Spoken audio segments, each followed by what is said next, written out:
citizen. Yeah. And right now, that's not what you're getting when you see a fire department have to hire 3 blacks, even though the 3 blacks have a lower test score than the other whites because we have to meet a quota. Yeah. And in some ways, that then also degrades the services, Yep. right? Because if you're allowing people in, whether it's a fire department or a school or medical school, whatever it might be, if you're letting people in with lower grades because of race, it doesn't have to be just black, whatever the race is, well, you're actually causing people that are less qualified to be at certain things, and then the services, the actual operation you might get. Have you been through TSA in Atlanta? One time, actually. Well, I've only been to Atlanta once. I was there, yeah. Well, then you'll see I've been to JFK, I got you. Well, then you'll see the degradation of service. And it's true. You go somewhere and the government, black women make up, I think it's 7% or 6%, 6 to 7% of society.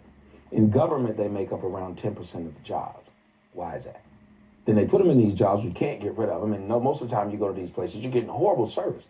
And to look at black society right now, that it's a foregone conclusion that all racists believe if you have a black server at a restaurant, you're going to get bad service. Now, that's just a thought that you think of, but you look at other communities. You think of Jews will say, well, my kids are going to grow up to be a doctor or a lawyer. Well, as black people, what we're telling our kids to grow up to be into entertainment, to grow up to be a football player, which is less than 1% of society can do this thing. Mm-hmm. But you're telling your kids the only way out is this way. So what happened to the educated black? What happened to going to school and getting your education? Even at the end of the water boy, you listen to what he said when he was supposed to be going pro. He said, no, I'm going to go and get my degree first.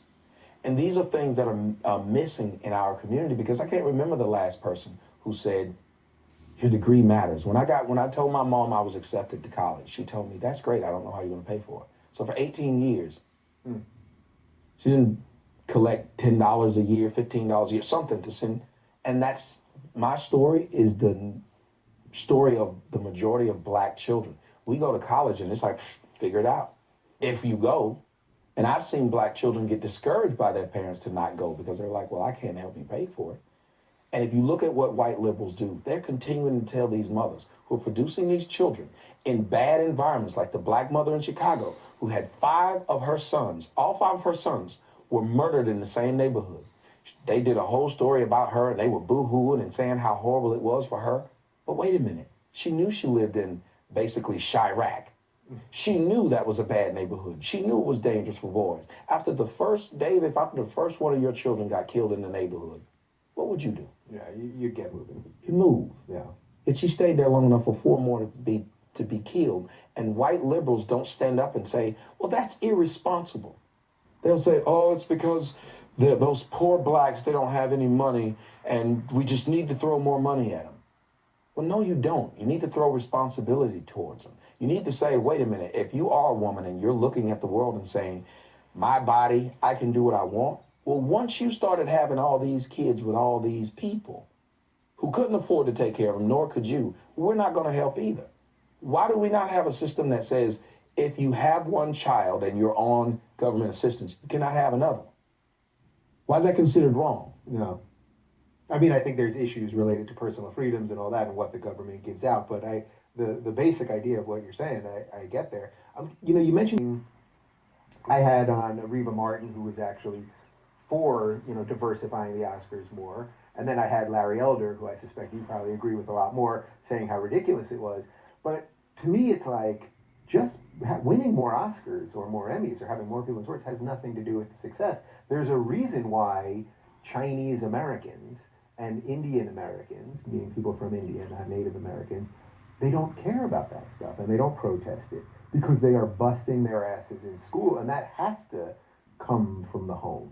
And so their eyes are on the right prize, not the prize that the liberals want you to think is the right prize. If only we had the exact amount of people winning Oscars, everything would be equal.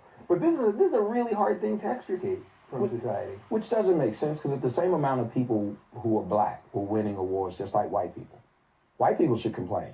Because white people have more people in the United States, so the numbers wouldn't bear it out. Why would white people should complain about the NBA? I'd get tired of being a white guy. I wanted to be in the NBA. Right, I'd get tired of being a white guy turning on this television with my 2 white sons and we're watching all these black guys run up and down and my kids thinking, well, I can't be that. Yeah. How fair is that? Now, had this been the NBA and it had been a bunch of white people, black people would have said, well, they're keeping black people out because they just don't want us in there. Yeah. But when we're overrunning it, we're like, yeah, that's because we're better than you.